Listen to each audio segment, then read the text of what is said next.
Good morning, ladies and gentlemen. I am Annie Larkin, the Associate Curator of Public Programs at the Amerind Museum, and welcome to our talk today with Catherine Cameron.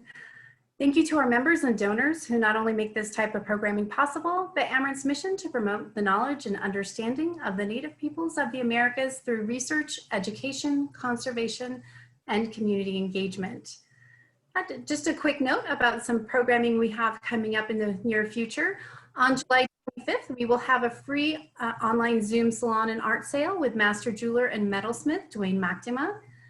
Please visit our website, amerind.org, for details regarding registration. Then on August 1st, we will have an Arizona humanities speaker, Dr. Laura Tohe, for the talk From Chief to Code Talker, 4 Profiles of the Navajo Code Talkers. Registration for this program hasn't quite opened up yet, so be sure to check amerind.org in the coming days for the link. All right, so Dr. Catherine Cameron is a professor emerita with the University of Colorado Boulder. An archaeological leader in the Americas, Professor Cameron has worked in Chaco Canyon, northeastern Arizona, and southeastern Utah. And Amerind is quite thankful to her for sharing her time with us today and allowing us to connect with our audience. Thank you so much. All right.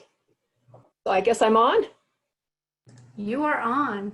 All right. Well, thanks to everybody for joining me today. I want to thank Amerind and Eric Kaldal for inviting me to speak, and then Annie Larkin for all the technical help that she's been giving me. Amerind is a wonderful resource for anthropology and has been for many decades. So I'm really glad to be part of this webinar series.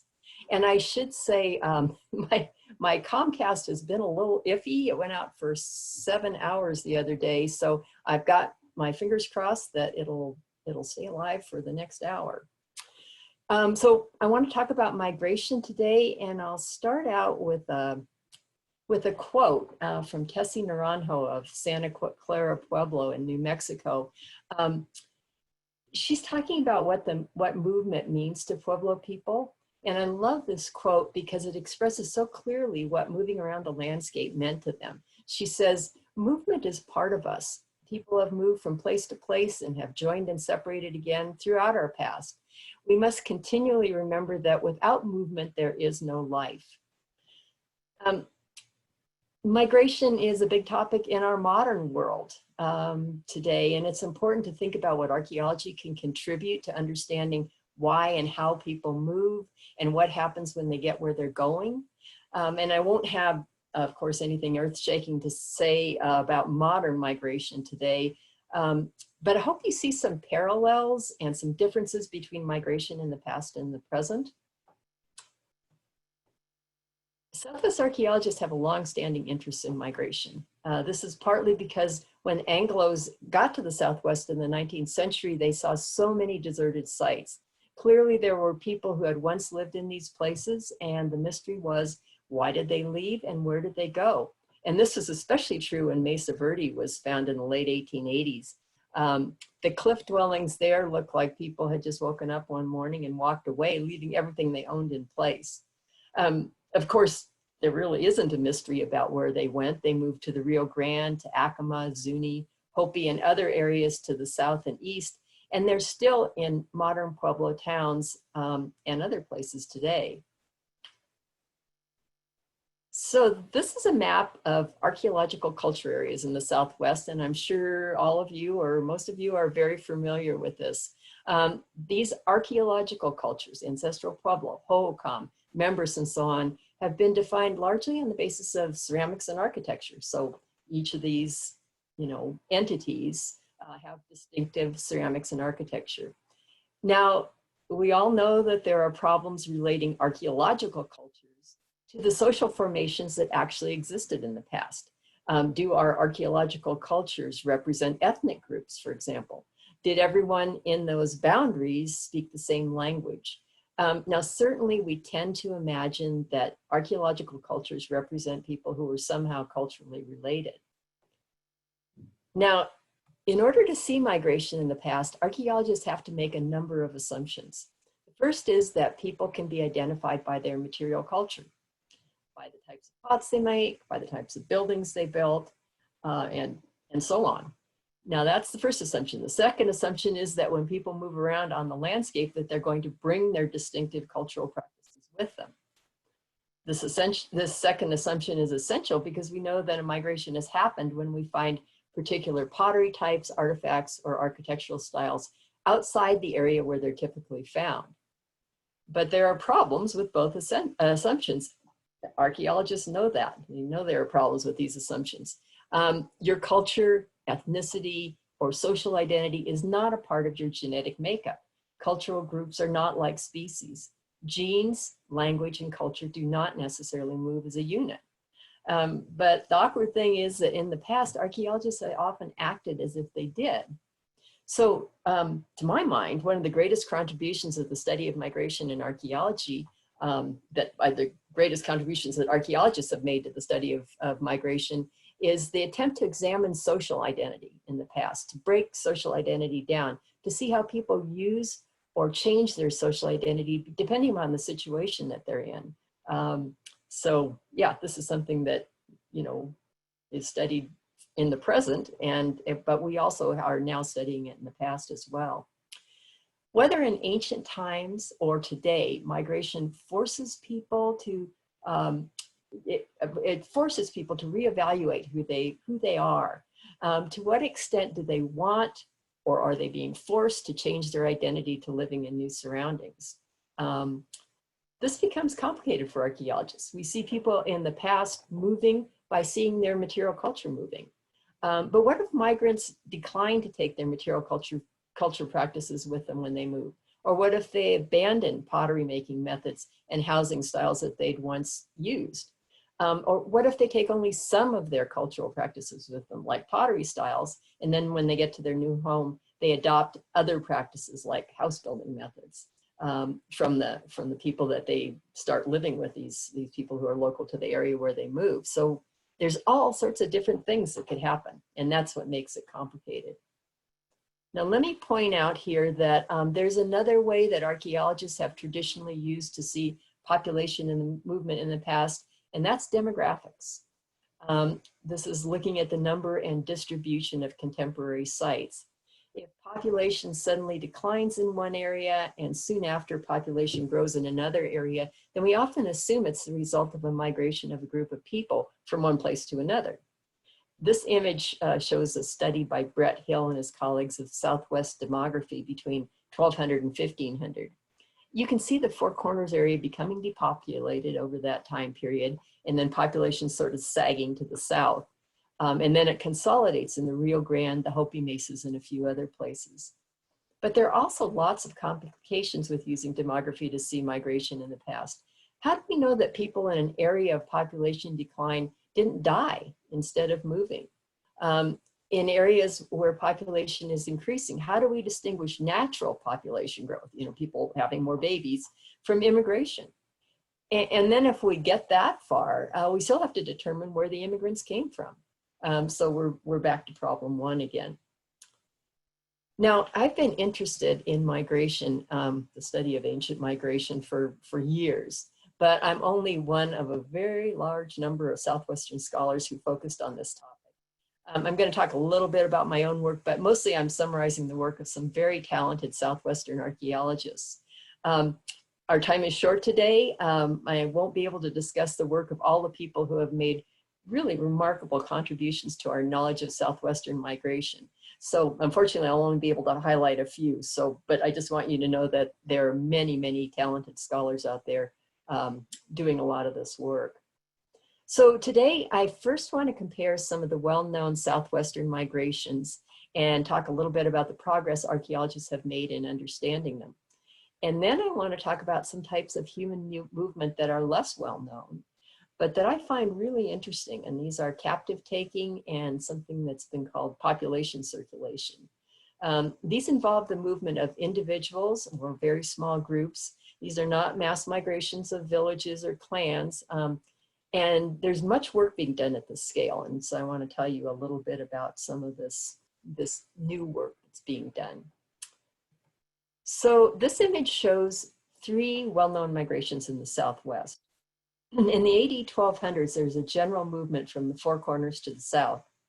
The result was that by 1300, the Four Corners was depopulated, as just mentioned.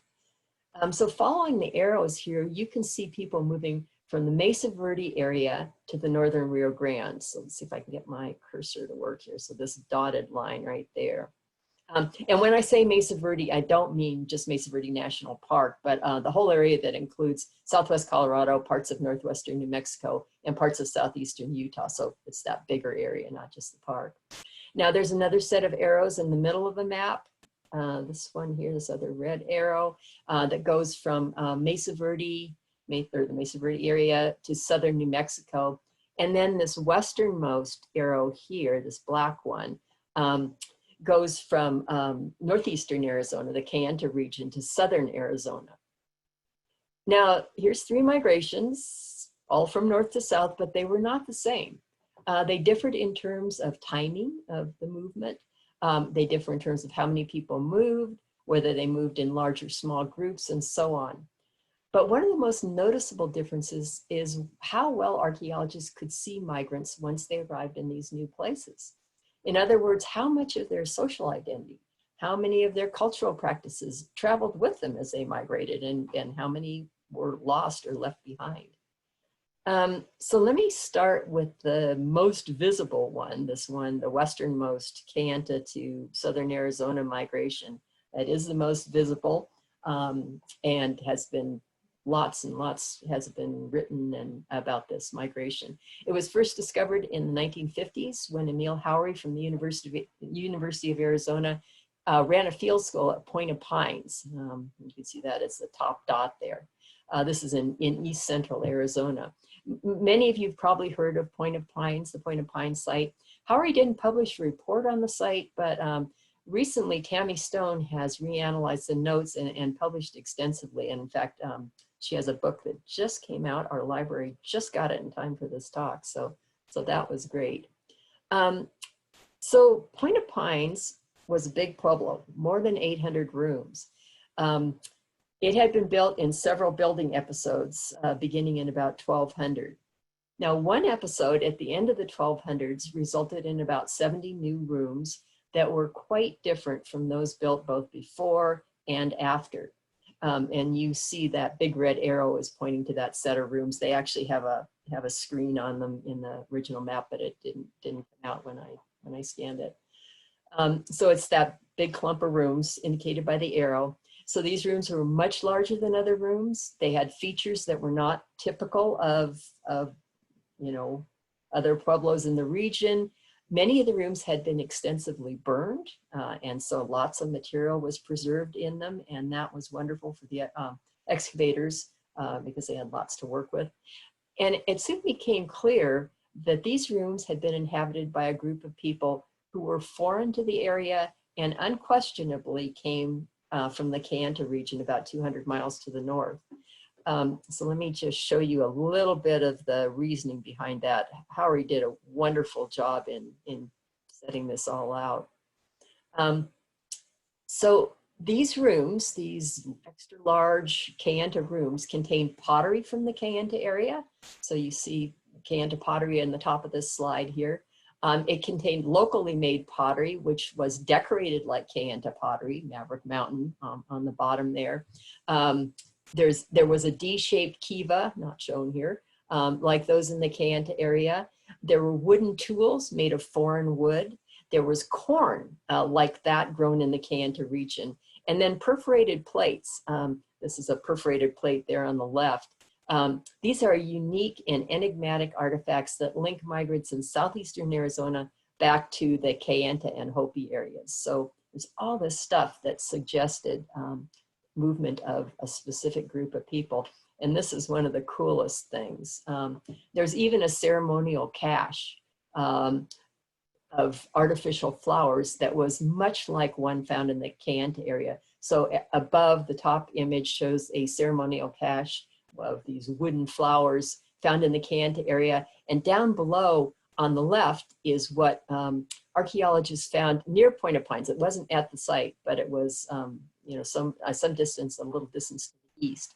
And they found these wooden flowers all sort of tied together, and on the right is what they look like when you open them up. So here's just another wonderful piece of evidence that people from the Kayenta area had moved south. So Point of Pines is the clearest evidence of a long distance migration in the Southwest. Howery estimated that 50 to 60 families had migrated south, a large enough group to maintain their native religious and social practices. Now, one strong line of evidence for the migration was that the migrants had been violently burned out of Point of Pines. They were banished as an entire group. So this whole wing of rooms burned. That suggests that something went wrong with their integration into the rest of the Point of Pines community. Now, after Point of Pines, after this burning out of the residents, several other Kayenta sites were established in the lower San Pedro Valley, and those are the dots you see below Point of Pines there. These sites had most of the same indicators of Kayenta migrants as Point of Pines, and their architecture and ceramics showed that the people who lived there were clearly from the Kayenta region. So they stayed there. They didn't leave entirely, but they did move south. They did move out of Point of Pines. So now moving east, let's move east now and look at the middle arrow here. Here's my cursor. The middle arrow. This shows people moving from the Mesa Verde area to southwest New Mexico. The three sites in this area have been argued to have been built by migrants from the Mesa Verde area. The most extensively excavated of these is, of these three is the Pinnacle Ruin, which was excavated in the early 2000s by Steve Lexon and Carl Lombach. Pinnacle is not a crystal clear migration like Point of Pines, but it does have another number of features that link its builders to the Mesa Verde area. Pinnacle was built on top of a butte in Cañada Alamosa, west of modern-day Truth or Consequences, New Mexico. Now, it's hard to imagine why anyone would pick that location unless they were afraid of their neighbors. So you can see it's a very, very high butte, and it's a bit of a hike to get up there. It was built in the mid-1200s, and it was occupied for over 100 years. Now, Pinnacle is built of carefully coursed masonry, and you can see that masonry in the image on the top right.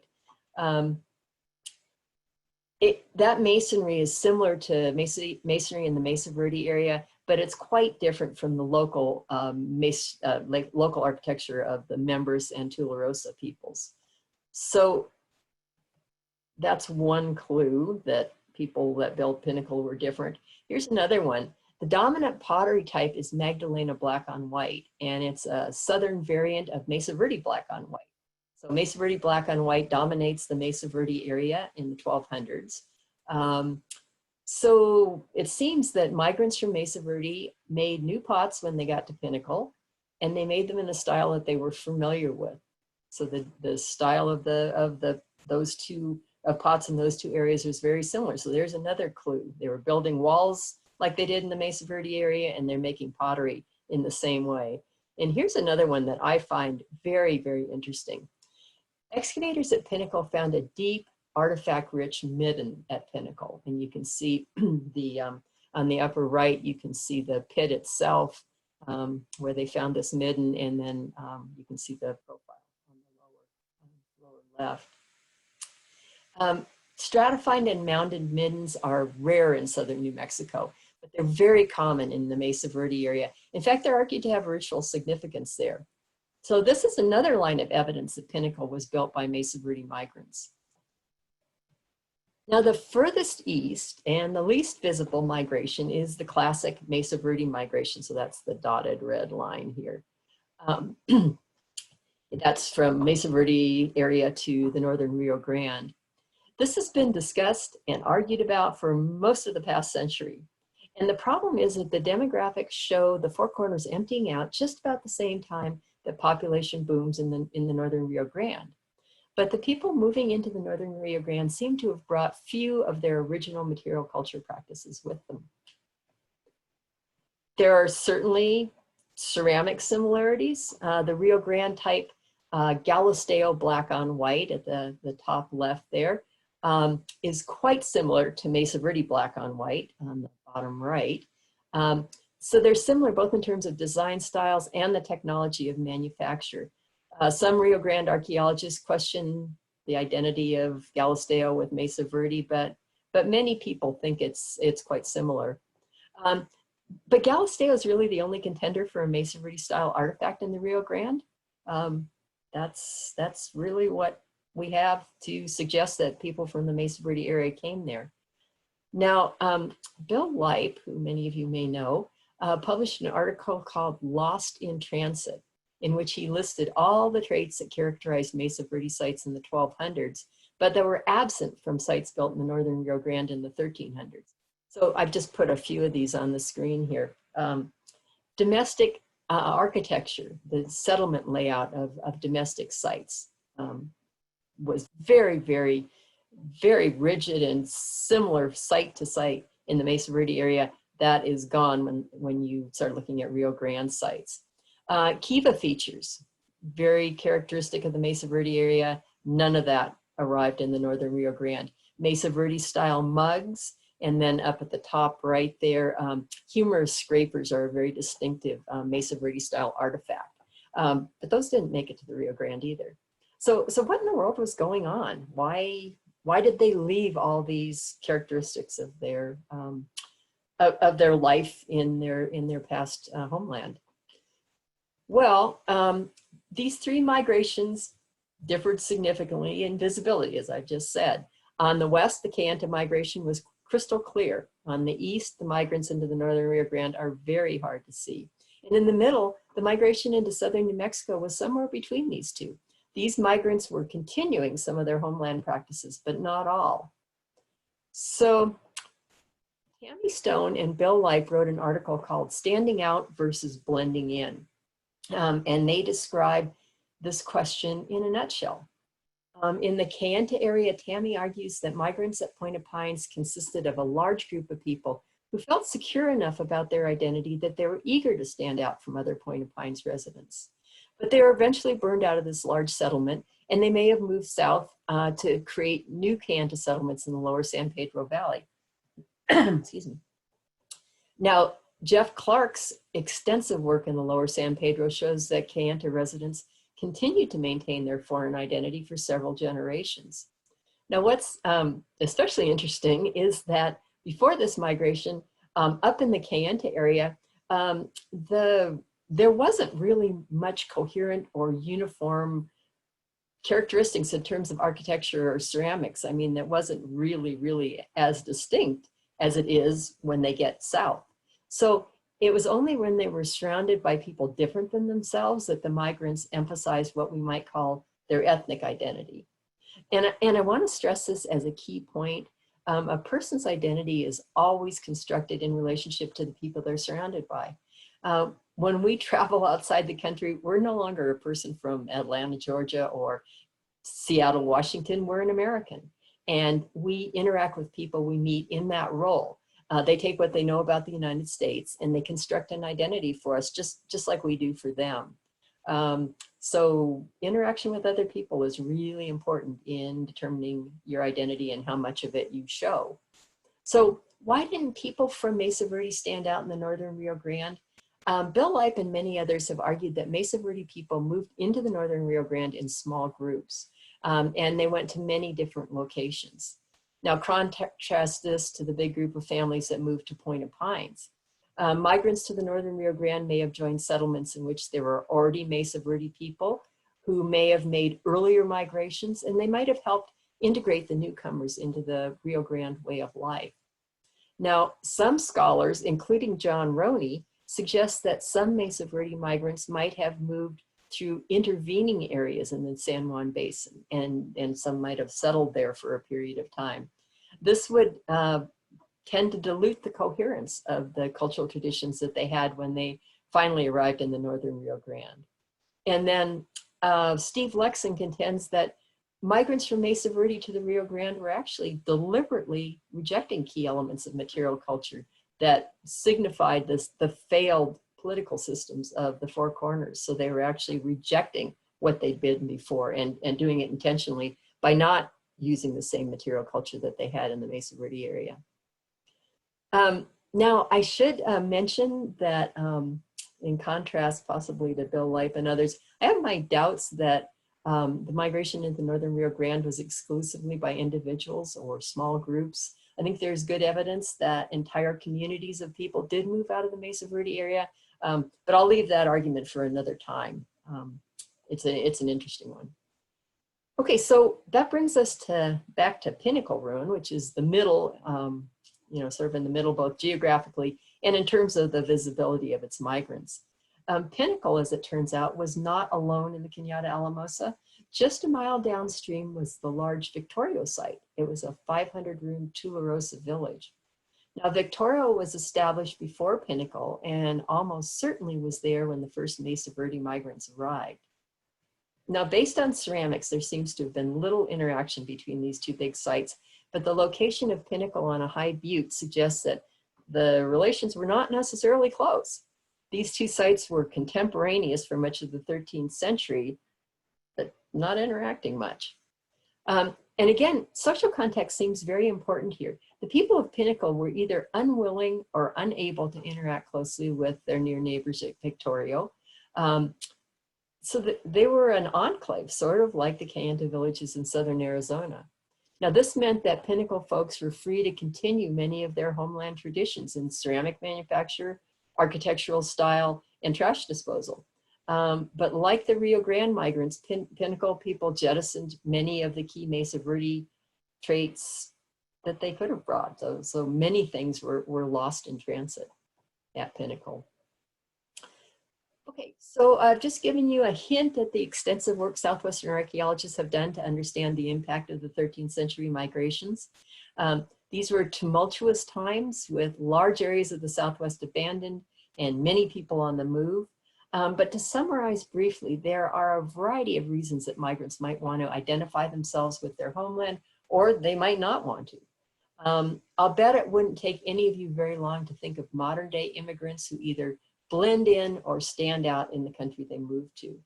And as these ancient examples show, it has a lot to do with the size and coherence of the immigrant group and the relationship immigrants have with the local people where they move.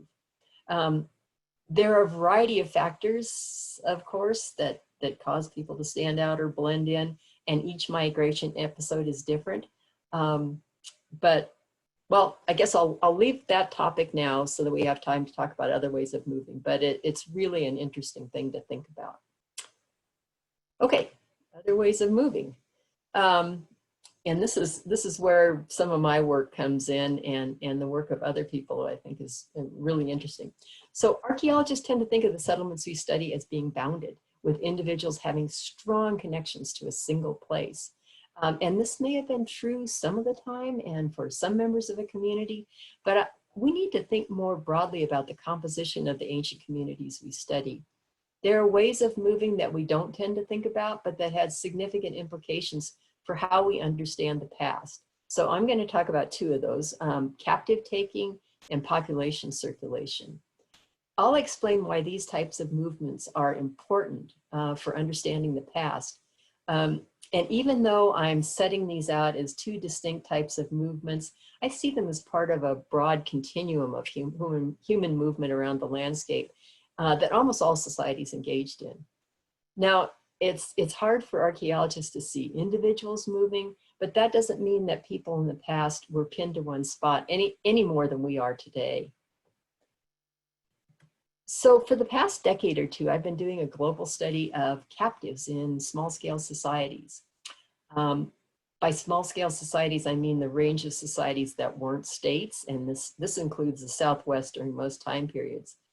The study is aimed at understanding the ancient past, but it's actually based on ethnohistoric, ethnographic, and historic accounts, as well as some archaeological data, but more of the prior than the latter. Until recently, captives rarely figured into archaeological thinking, and I hope to use ethnohistoric accounts, especially to improve our understanding of the role that they played in small-scale societies. Now, I want to emphasize today that the existence of captive taking in the past means that social boundaries that we construct for our archaeological cultures were permeable. Captives were taken from other groups in distant areas. So people probably moved constantly back and forth across archaeological boundaries. So think about what this means for social identity, for our concept of social identity. Archaeological cultures that we define consisted of a mix of people. The boundaries we construct may divide certain ways of making pottery or building houses, but these boundaries didn't exclude people with other cultural traditions. Captives were almost always the product of warfare and raiding. Captive taking has been practiced on every continent and through time, whether in small scale societies or large states like Greece and Rome. Captives were present both historically and prehistorically on every continent in the world. In the societies I've been studying, they were extremely common category of social person. And the figures on this map represent the proportion in captives in various societies in different parts of the world. They range, captives range from about 10 to 20% of the population in societies in North and South America, Africa, Asia, and Europe during the Middle Ages, although the proportions reached as high as 50% in sometimes in places. Now, one very strong pattern, this really surprised me when I first started doing this research, one very strong pattern is that the majority of captives were women and children. This is a worldwide pattern. The Atlantic slave trade that brought so many African men to the Americas to work on plantations was actually the anomaly. In small scale societies, captives were almost always women and children and far less commonly men. After captives were taken, they were incorporated into their captor society in a range of roles. Social locations for captives varied from slaves with no rights at all to concubines or drudge wives. Now, at the upper end of the spectrum, some captives were adopted or married and treated as full members of the society. So some captives more or less blended into the groups they joined, even if they might not have had a particularly easy life.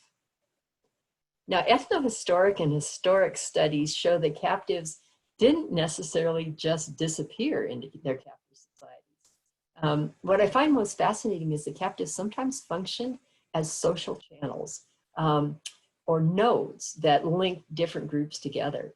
In other words, because they represented two worlds, they could essentially bypass the social boundaries that we think of as being so fixed, especially in areas where groups engaged in both trading and raiding. Multilingual women captives could play important roles as intermediaries. Some of you may have read the work by James Brooks, Captives and Cousins. James Brooks is a historian. But he's shown that these women could act as negotiators between groups who were sometimes friendly and sometimes hostile. Now, here's just one example of this process. On the Great Plains, we tend to view tribes as distinct and bounded entities. We talked about the Arapaho, the Cheyenne, the Kiowa, the Arikara, the Hidatsa, the Mandan, and so on.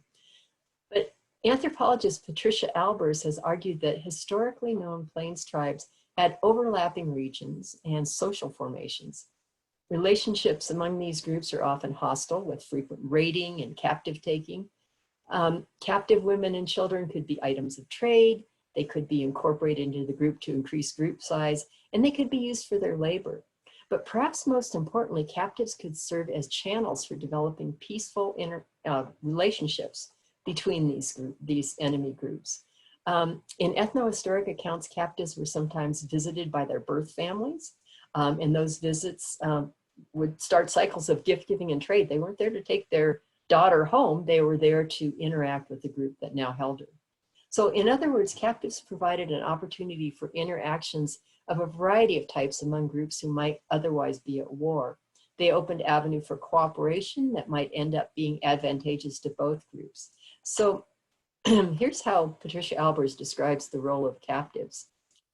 The capture of women and children was both a quintessential element of war and a fundamental opportunity for peace. It maintained yet rearranged the social nexus through which tribes were able to rework their relationships. So that they can actually be important elements in bringing groups together, as well as you know, the product of war. Now here's another way that captives can affect social boundaries, and that is as agents of cultural transmission. This is the main reason I got interested in the study of captives, because I thought we really needed to broaden our models of how cultural practices move from one group to another. We tend to point to trade and exchange as being how things move from one group to another, but with no good understanding of how a complex technology like metalworking or ceramic production could be acquired from another group just by visiting their settlement and maybe exchanging a few goods. How does that happen? Now, captives with knowledge of different technologies or other useful information could be forced to teach them to their captors. I found that captors often move new technologies, new methods of craft production, new cuisines, new recipes, new ideologies across social boundaries. They change the culture of their captors in this process. And I won't have time to go into that aspect of captive taking today, but it's one of the things that I find most interesting. And I'll just say real quickly that oftentimes they targeted people with certain technological knowledge for captive taking. They grab somebody that knew metalworking and take them away, and then they had that knowledge. So, so this is really, really interesting. Now, the second type of movement that I'll highlight has been called population circulation by some scholars. Population circulation recognizes that the sites we excavated were very often not isolated communities with an unchanging set of residents. In many small-scale societies, settlements consist of a highly unstable set of residents. Individuals and households frequently changed where they lived, and in fact, they may have claimed residence in more than one settlement. Entire villages also moved frequently around broad regions. They were adjusting their location to better their social and economic situation. Now, this concept of population circulation was developed by geographers, and it was introduced into the Southwest by Greg Schachner, who's an archaeologist at UCLA. Schachner describes the work of anthropologist Michael Hamnett. Hamnett used interviews, archival documents, and other evidence from the Atamo Valley of the South Pacific island of Bougainville. It's part of Papua New Guinea. He documented shifts in residents in this valley from 1920 to 1974. It's a period of more than 50 years. He found that most individuals and households not only changed their residence every 6 to 9 years, but many of them simultaneously maintained residences in different hamlets. Now, how many archaeologists ever imagined that or ever grappled with that? People in Bougainville Island claimed houses and gardens they lived in by recounting social and kinship ties. During the 1920s, data showed that 1 out of 4 people didn't actually have any of the ties they claimed they did, but they occupied the land and the houses nonetheless. So this is a really interesting check on what we think. Now here's a diagram showing the changes in settlement in one group of hamlets in the Atamo Valley between the years 1920 to 1924. This is just prior to sustained European contact. And you can see that within this 5-year period, individual men and women were moving between houses. Households were changing their residence within the area. People from outside the area were moving in, and those in the area were moving out. So, in other words, this small-scale society was peripatetic. They didn't live in fixed locations, and they constantly adjusted their residence and the people they lived with. Now, Hamnett found that they weren't generally moving to maximize their agricultural production. Instead, they moved because they wanted to be near relatives. They needed to or were asked to help prepare feasts or other ceremonies, or because of deaths or illness in the hamlet that they'd been living in. So in other words, their primary reasons for moving were social, not economic. Now again, how many archaeologists who study small-scale horticultural societies imagine that people would move this often and this irregularly for non-economic reasons? Well, we don't imagine it, but we probably should. So Greg Schachner used the model of population circulation in his study of population nucleation in the El Morro Valley of western New Mexico during the late Pueblo III and Pueblo IV period. The El Morro Valley was largely unoccupied before the 13th century, But then the population went up suddenly, and this could have been partly from in-migration from the Four Corners area. People lived in a variety of different settlement types, from loosely aggregated pueblos to tightly nucleated ones. Now, nucleated settlements were the type that the Spanish found when they arrived, so that is the settlement form that eventually won out.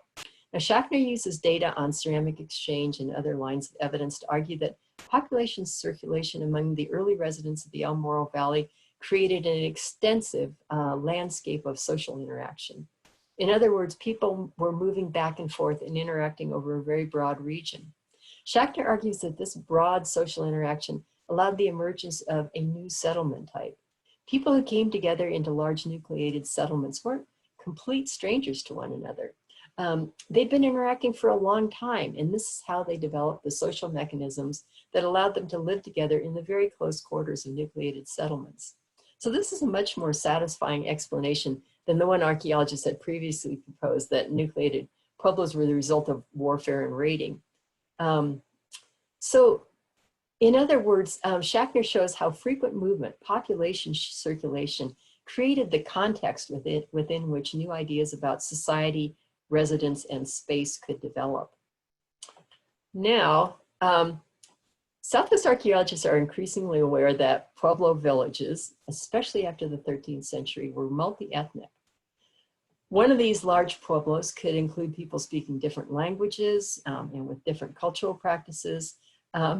Just last year, Kelly Hayes Gilpin and her colleagues published a study of the interaction between the site of a Wadavi near the Hopi Mesas. So up here, oops, of course you're not working.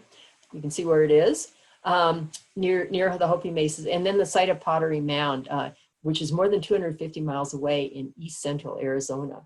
Both were occupied in the 1300s and 1400s, and at both places, kiva murals and pottery were found that had the distinctive designs called sitkiaki, Shitkiaki style. And you can see the image from a mural, a pottery mound mural at the top there, and a polychrome bowl at the bottom. Some archaeologists had argued that a group of Hopi people had moved to Pottery Mound and taught local people there the Sitkiaki style. And we know this is something that happened in historic times. Ritual specialists would be invited to move to a different village, bringing their traditional knowledge with them to teach to the villagers in the place where they moved. Sometimes they'd be invited, sometimes they'd just go. Kelly and her colleagues made a detailed argument about how this might have played out at Pottery Mound and Owadabi. They even suggested that the direction of sharing may have been the other way. It could have been that Pottery Mound people came to Owadabi. So this is a study, this study, Kelly Hayes Gilpin's study, is another example of the many reasons why we should re-examine our ideas about social boundary. People moved around a lot more than we think. So now, just going way out there, let me point out that the Southwest is not the only place where lots of progress is being made in the study of migration. New scientific methods, including isotope analysis and ancient DNA, are allowing us to see the movement of individuals and even social relationships among groups of people. You can see, mother-child, brother-sister relationships sometimes using these techniques. So this is remarkable given the course patterns that archaeologists are used to using. Now, much of this work is going on in Europe, and archaeologists there are looking especially at small-scale horticultural societies. These are groups like the Southwest societies that we study, but they lived thousands of years earlier, and they kept livestock as well as growing crops. And this is just an example, an image from the Bronze Age, reconstruction from the Bronze Age. Isotope analyses and ancient DNA have been used extensively to look at human movement in Europe, and the results are just fascinating. In many cases, it's clear that women move between settlements much more often than men, and that they sometimes move long distances. European archaeologists tend to argue that this confirms that the societies they studied were patrilineal. I'd argue that they also need to consider captive taking as one explanation for the presence of foreign women, and some of these archaeologists, European archaeologists, actually are. I found one study recently, this was great, so I had to mention it. One study used isotope analysis to look at the movement of children, and they found that in many times and places, children didn't stay in the same place they were born. They had a childhood that was in many different places. The authors of that article suggest captive taking as one explanation, but they also pointed to several other reasons that children might move, including being sent to live with foster families or sent off to tend herds of animals. And there's ethnographic evidence from South America and other places that children as young as 5 or 6 were often sent off to tend herds, living quite a ways from where their family actually started out. Okay, so we're running low on time here, so let me just get to the takeaways. Some takeaway messages here. There are 3 of those that I hope were clear today. First, that movement is a human constant. Whether we're talking about today or 1,000 years ago, people move all the time. Large groups of people move long distances, but those sorts of migrations occur against a constant background of smaller scale movements of individuals, families, and other social groupings moving over longer or shorter distances. Now, we might envision the typical migrant as a young male, but evidence is building that women actually moved more often in the past, whether they wanted to or not. Now, second, archaeologists are doing a great job these days in evaluating when and why migrants express the social identity of their homeland. This is a complex issue, and it'll need more work. I mean, we're doing well on this, but we'll definitely need more work. The degree to which migrants stand out is directly related to the relationship that they have with local people in the area where they moved. So really, what we're exploring here is the effect migrants have on the places they move to. How do they change the life ways and practices of the people that were there before they came? So finally, I think we really need to keep working on models for how and why people move. In the past, we've looked to modern migration studies for models and insights. And while modern migration studies are really quite useful, it's clear that migration and movement in ancient times, there might have been different rules then, rules that we don't see in pre-industrial societies. So for over a decade, I've been pushing archaeologists to explore captives as a common sort of migrant, but population is an exciting new concept, at least to me. Some of you may be familiar with Wes Bernardini's study of migration among the Hopi. He's looking at the size and makeup of groups who move from one village to another, and this is another wonderful model. So the study of migration is making important strides in the Southwest, especially in the past few decades, and I think we'll continue to learn much more about how people move for some time to come. So I just want to say again how much I enjoyed being part of this Amerind webinar. Amerind's a wonderful organization. It does so much to help people learn about and protect the past. And I just might mention my husband and I today made a donation to Amerind. You might want to consider that too. So thanks so much for listening, and I'm happy to take any questions that you might have. I think we've got some time. Thank you so much, Catherine. And we do have a few questions, and also thank you for your kind words about Amerind and your support. We truly appreciate it. Let's see, I do have a few questions. The first is, do you feel there might be a social imperative to migrate and/or take captives to maintain genetic diversity? That's an interesting idea. I think it is. I haven't had too many, I actually haven't seen that argument before. Most of the time, women are wanted for the usual reasons. They're also wanted for their labor.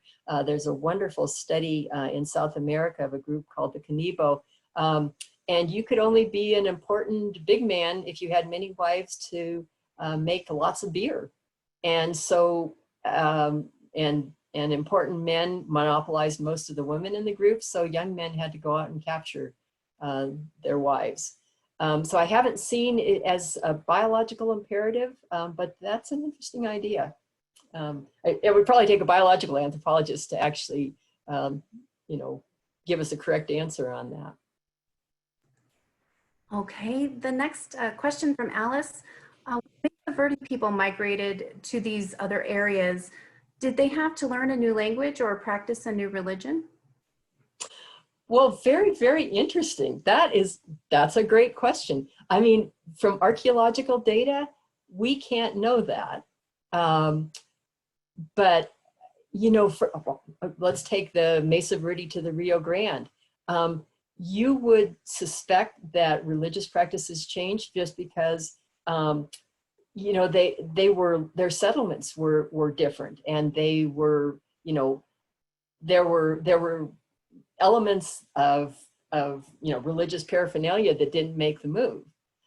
So that suggests that yes, they did take on new religious activities in the area that they moved to. But on the other hand, Scott Ortman has found shrines in the Mesa Verde area and shrines in the Rio Grande that are very similar. So some continuity in religious practices seems likely. Now, in terms of language, that's another difficult one. You know, the Pueblos of the Rio Grande spoke a variety of different languages. And that has been a huge question for archaeologists for years, and anthropologists. I mean, why you know, their lifestyles were very similar. You know, corn, beans, and squash horticulturalists, you know, the way they built their housing was very similar, but their languages were quite different. Why was that? And I don't think anyone's gotten a final answer to that yet, but that's a very good question. So thanks. Our next question is from Shad. What has been the reaction of the archaeological community to Scott Ortman's work on Tewa origins?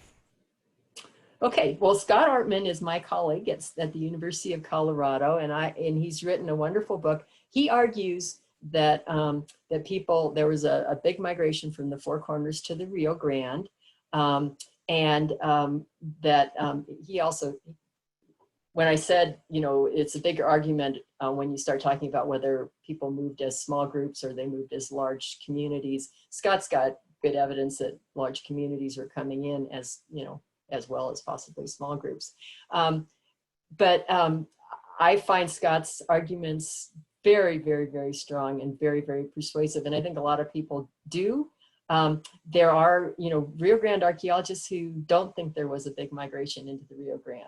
And so they feel that the big population boom starting in the 1200s was because of, you know, just natural population growth, and they don't see people coming in. So it's an interesting time in archaeology because we have these two perspectives and these two different points of view. So I'd say that I would argue that the migration happened. But if you had somebody else talking that was a Rio Grande archaeologist, you might not get that perspective. All right, I have a question from one of our viewers on Facebook. She asks, do you have any information about migration evidence on the upper Santa Cruz River in 1300 or the San Pedro River? Okay, well, in the San Pedro River, you have the you know, the Reeve Ruin and Davis Ranch, and then a little further north is Goat Hill. So you do have those Kayenta migrations, and they do go into the 1300s. Jeff Clark is the person that, you know, has written the most about those. Now the Santa Cruz, I don't know. Actually, I'm very much a northern Southwest archaeologist, but I did spend one summer working down in the Santa Cruz River drainage, and to my knowledge, there aren't Kayenta people over there, but yeah, it would, you know, somebody with more knowledge than I am would have to answer that. So, but certainly in the San Pedro. All right. And Jean is asking when and how your interest developed. Oh, about captives? I believe so. That he didn't get. Okay. Oh, okay. Well, okay. So I've been a Southwestern archaeologist for a very long time. Worked in Chaco and so on, and I excavated at the Bluff Great House. My interest in Southwestern archaeology started, oh gosh, you know, I was very young. But I got interested in captives. It's, let's see, a got to do an abbreviated version of this story. It's a longer story, but I was standing in a sort of a very small mom and pop museum in Yuma, Arizona, and I saw a picture of a woman who'd been captured by Native Americans, and her face was tattooed. And I remember thinking, you know, gosh, there are a lot of people captured, weren't there? I wonder what sorts of knowledge they brought to the societies they joined.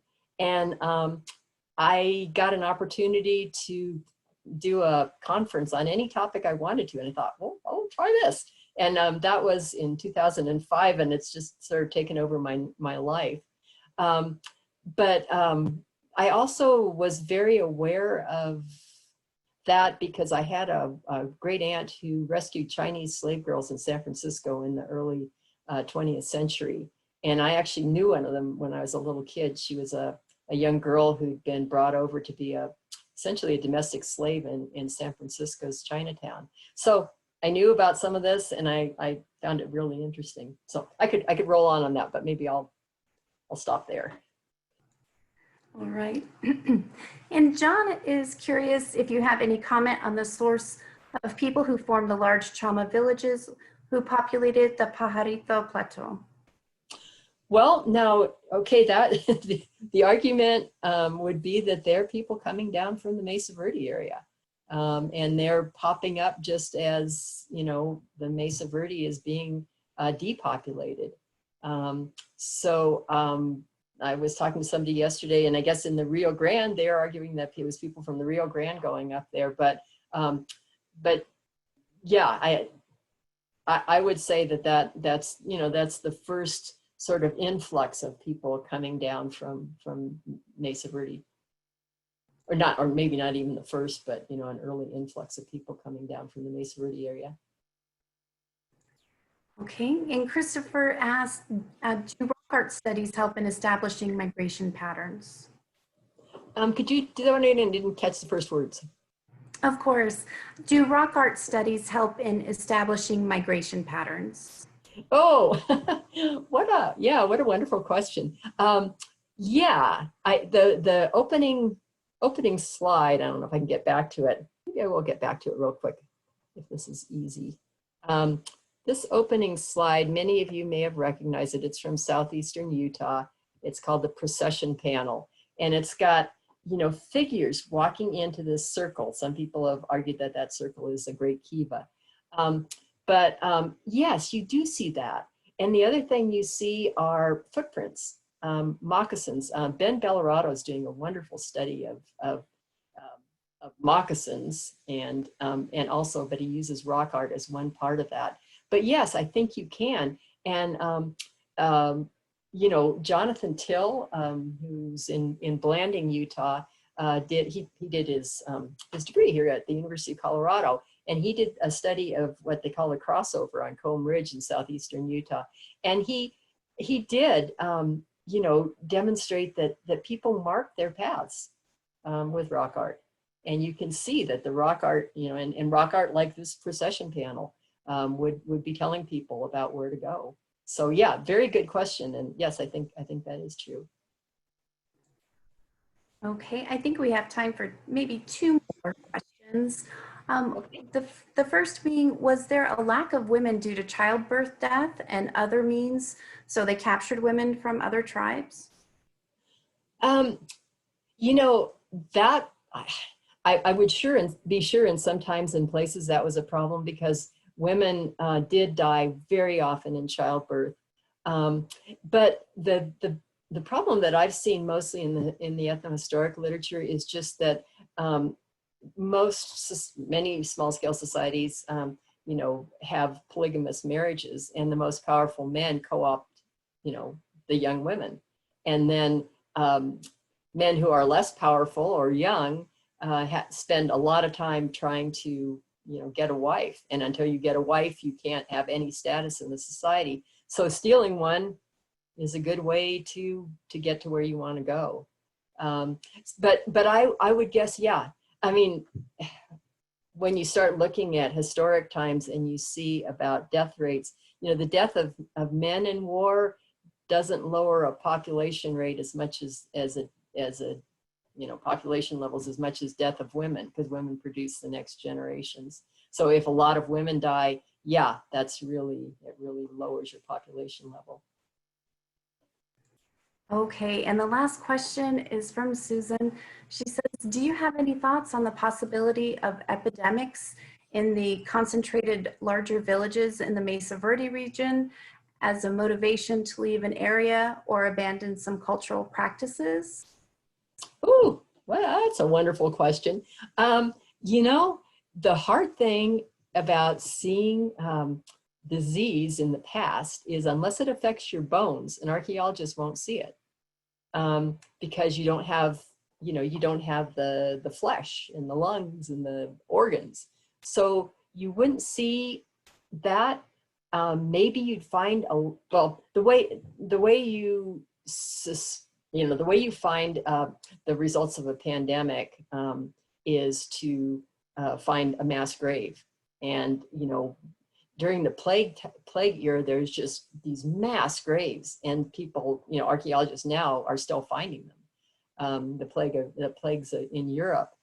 In fact, I was lucky enough to be able to do a webinar on pandemics just a few weeks ago, and I had to learn a lot about these pandemics and about how archaeologists see them in order to do this webinar. So I learned a lot more than I know now, but there's no evidence of that.